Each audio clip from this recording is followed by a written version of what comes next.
Gadis kecil langsung menyadari, warna kaldu emas yang dimasak kakak seperguruan tidak benar. Jadi, dia memanfaatkan saat lawan keluar, menggunakan keterampilan memotongnya yang luar biasa dan sempurna, menambahkan serangkaian bahan pelengkap ke dalamnya. Segera setelah itu, dia menambahkan bumbu rahasianya. Siapa sangka hanya beberapa menit kemudian, kaldu emas yang awalnya berwarna cerah, ternyata berubah menjadi hitam. Seketika semua orang menjadi bingung dan tak tahu harus berbuat apa. Kakak ipar bahkan dengan marah mengangkat pisau, ingin membuatnya merasakan akibatnya.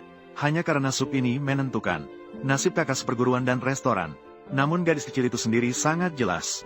Hanya dengan cara ini dia bisa memastikan tidak ada kesalahan. Ternyata di kehidupan sebelumnya, sebagai wanita yang merupakan koki terbaik di gedung, dalam sebuah kompetisi kuliner malang, dia tewas karena ledakan tabung gas. Siapa sangka dia secara tidak sengaja terlahir kembali dalam tubuh gadis kecil. Belum sempat dia menyadari, dia tiba-tiba mendengar suara gaduh dari luar pintu.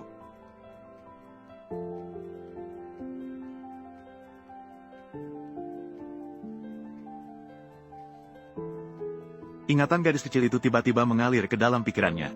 Ternyata ayahnya adalah seorang koki yang sangat hebat, namun dia kehilangan indera perasa karena sebuah kecelakaan. Perlu diketahui bahwa ini sangat fatal bagi seorang koki. Sangat mematikan.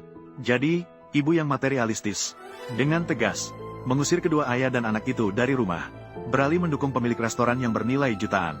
Dalam keadaan terdesak, dia hanya bisa membawa putrinya, mengandalkan murid yang membuka restoran. Namun, restoran murid itu juga hampir bangkrut. Ayah dan anak perempuannya juga terus-menerus diusir oleh istri murid itu. Siapa sangka, berdasarkan restoran ini yang sudah lama, ketua asosiasi kuliner justru mendapatkan kesempatan pada saat krusial bersama murid menandatangani kontrak taruhan. Asalkan bisa membuat sup yang memuaskannya, dia akan memberikan investasi 1 juta untuk restoran. Namun sebaliknya, warisan yang telah dibangun selama 100 tahun hanya bisa diserahkan begitu saja. Mengingat bahwa di kehidupan sebelumnya dia adalah seorang yatim piatu sejak kecil, tidak pernah merasakan kasih sayang keluarga.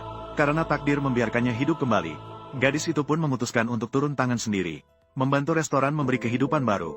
Kemudian beberapa orang segera menuju dapur. Murid itu juga dengan hati-hati merebus sup emas yang dimasak selama 24 jam. Sangat percaya diri. Namun, gadis itu langsung menemukan masalahnya.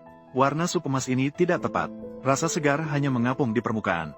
Yang paling penting, hilangnya bumbu rahasia dan bahan pelengkap. Orang biasa tidak bisa merasakannya. Namun, Suhaisi terkenal dengan lidahnya yang tajam. Sekali coba sudah bisa terasa. Ayo pergi. Karena waktu yang mendesak, gadis itu berbohong mengaku ingin makan jeruk kumkuat, menggunakan sedikit manja, mengusir kakak seperguruan, dan dia baru saja pergi.